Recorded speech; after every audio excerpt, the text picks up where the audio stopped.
He is entering his 12th season in the National Football League. 12 years. It seems like time is flying, and he is not only representing the New York Giants, but NFL SundayTicket.tv. He is Eli Manning. How are you, Eli? I'm doing great, Rich. How are you? I am great. 12 years in the I NFL. know, it's flown by. It's going by fast. Can you believe that? It's hard. It's hard. I mean, it doesn't feel like it. And been 12 years. I still feel young. I think just being around these millennials and these young guys are keeping me fresh, keeping me young. The millennials. Who are the millennials on your team? Would that be Odell that you're referring to? Odell, yeah, I think Odell is prime candidate millennial. He's the number one. But yeah, I'd say most of them. I forget the exact age grouping. It's like anybody. It's like from 22 to 27 or 20 to 27, something around there. Yeah, think about it. A lot of those guys. When you started with the Giants, Eli, Odell was in what, middle school? Wouldn't that be the case, right? If you think about it? Odell is maybe 22 years old. when I started the Giants, he might have been lower school, middle school. Yeah, he was. I'm not sure. Yeah, I don't know. He was probably. Right. Yeah, 10 years old, 9 years old. Yeah, he's probably grabbing his lunchbox with one hand also, right? Yeah, but exactly. But he probably didn't have the gloves to help out, right? I mean... No. Yeah, it was back, old school recess, just no gloves. I don't know, maybe they weren't gloves at recess now. I don't know how things have changed. Things might be totally different now. I don't know either. And how is it throwing the ball to him, Eli? What is that sensation like for you? He makes it easy just because one, he's very very fast, but he's very precise in his route running, which you don't see for rookies many times. And last year that was I think what made it possible for us to be on the same page and to be as effective as we were, considering he missed all of OTAs and training camps and the first 4 games of the regular season and those practices, just because he was precise. He gets in and out of his breaks very well. He comes downhill. He's very polished in his route running, and so when guys get open, it makes it a little easier for the quarterbacks to get them the ball. I'm on the phone with Eli Manning here on the Rich Eisen Show. Do you think you're going to have Victor Cruz Sunday night, Eli? I just don't know. We had a little practice yesterday, and he didn't go. And I just the fact that he's missed the last 2 or 3 weeks, if he doesn't practice by Thursday, I would think it'd be doubtful that he goes. So hopefully he can get back and start doing some stuff. I don't know what the plan is, but whoever's out there, we'll be ready. They'll be ready, and should be good to go. Well, we always talk in the media about comfort levels and quarterbacks' comfort levels, certainly in offenses that were freshly installed, regardless of how many years you've been playing football, Eli. So I guess the comfort level that you have in the Ben McAdoo offense, is there too much made of that, or how are you approaching this second year with this offense? I feel just the difference in what I feel right now going into this first game compared to last year, going into the first game versus Detroit, is totally different. Just because, I think I have just a better understanding of everything, and just the little things, just the little reads or little adjustments at a route or the timing of the receiver and what his route's going to be. There was just so much installed and going in and worried about my footwork and mechanics and cadence and just declaration of how we're protecting things. There's so much mentally going on. You kind of had to go through some of the mistakes and have things happen in games to learn from them, to correct them, to do it at practice, and to have growth. And so I think we've kind of gone through most of those things. There's always things you're going to correct, always things to improve on, but we've gone through them, and it's not just me going through them. It's the offensive line. It's the receivers. Most of them haven't gone through it also, and so you learn on the run, and you get better. And so now feel so much more comfortable, and I think the receivers do, the offensive line does as well, and we should be able to kind of not have to make every mistake before we have success. We should be able to go out there and be good from the get-go. Giants quarterback Eli Manning, and also with NFL SundayTicket.tv here on the Rich Eisen Show. Have you spoken to Jason Pierre-Paul? at all, Eli? I haven't. Obviously, once it happened, I was in contact with them and sending some texts just saying I was thinking about them and wishing them a speedy recovery and praying for them and those things. But I guess he came in yesterday after hours. I didn't get to see him, so hopefully I get to see him here either today or tomorrow and catch up with them and hopefully he can get back real soon and come help us out. Well, I assumed like every Pro Bowl and Super Bowl winning quarterback, you got a little bit of the control freak in you, and this is talk about things you can't control.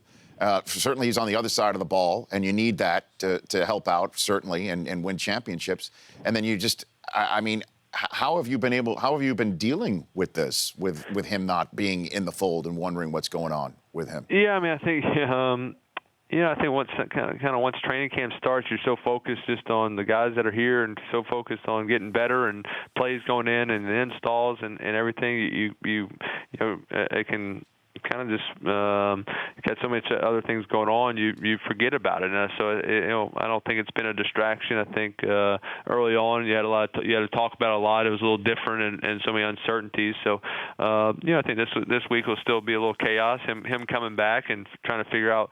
Yeah, there's still a lot of unknowns, which is tough, and you just don't know when or how soon or all those things. But I think for me, just I got to worry about the offense and myself and getting ready to play these Cowboys. Yeah, the big game. I mean, when you go into that stadium, 100,000 people close to it, Sunday Night Football, do you get amped? Do you feel it? Do you get the butterflies in? Yeah, there's no doubt, and especially to start the season, opening up the season Sunday night, which is a great environment, especially in a rival in the division, 100,000 people. It's exciting, and I think it's exciting. You're always a little nervous. It's kind of that combination, but you're ready to start the season and ready to see if we can make something special of this year. Yeah, in terms of making something special, I mean, your Super Bowl season somewhat came out of the unexpected based on the way you were playing early on in the season.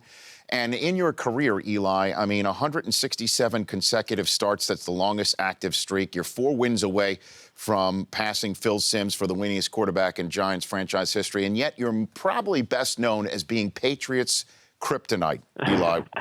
What do you think of that label? I guess I'll accept it. I guess, I mean, we played our last preseason game in Foxborough the other day. I didn't get many warm welcomes from the fans there, so I don't think they're big fans of me. But it's just part of football, and I guess they've been great teams and keep making the Super Bowls every year. We seem to make a Super Bowl, but it's fun. That's what football is all about. You have rivals. You're loved by some people, hated by others, and that's what makes the sport so great. All right, let's talk about NFL Sunday Ticket.tv. I was hoping at some point that bad comedian Eli Manning would break out in this conversation, Eli.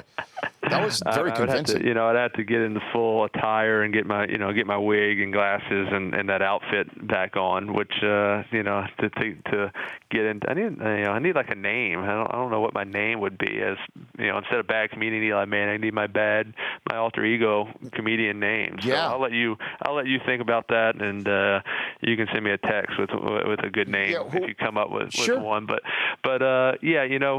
football season's getting started, so obviously the only way to get every game, every Sunday live in HD is through NFL Sunday Ticket and DirecTV. And the great thing that DirecTV is doing this year, if you live in an apartment or you live in a condo or you live in any building or you're a college student, if you live in a facility that does not allow the dish or does not allow DirecTV services in your building, NFL Sunday Ticket and DirecTV has something new this year. You can go to NFLSundayTicket.tv and find out how to get information of getting the NFL Sunday Ticket streamed to any of your favorite devices. So you can keep up with your favorite team or your favorite games and get all the games every Sunday with this service. And so I think it's a great thing DirecTV is doing for those people who, it's not their fault they can't get the DirecTV service, but they can still get NFL Sunday Ticket and get their games. It's NFLSundayTicket.tv for more information on that front. And who were you channeling, though, as the bad comedian Eli Manning? I think it's a little Rodney Dangerfield / Andrew Dice Clay / Tony Clifton. who were my three Clifton, I great like it. comedians, thrown in together to make one bad comedian. I like it because you are an entertainer at heart, Eli. You do remember the first time we ever met, correct, Eli? Karaoke, right? What Super Bowl was that? That was the Super Bowl between the Patriots and the Carolina Eagles. Panthers. No, it was Carolina. No, it was in Houston. Oh, you're right. It was the first ever one of NFL Network, and I believe it was in the old Gatorade suite at night. Yes, no doubt. And do you remember who walked in the room? Who was there, Eli?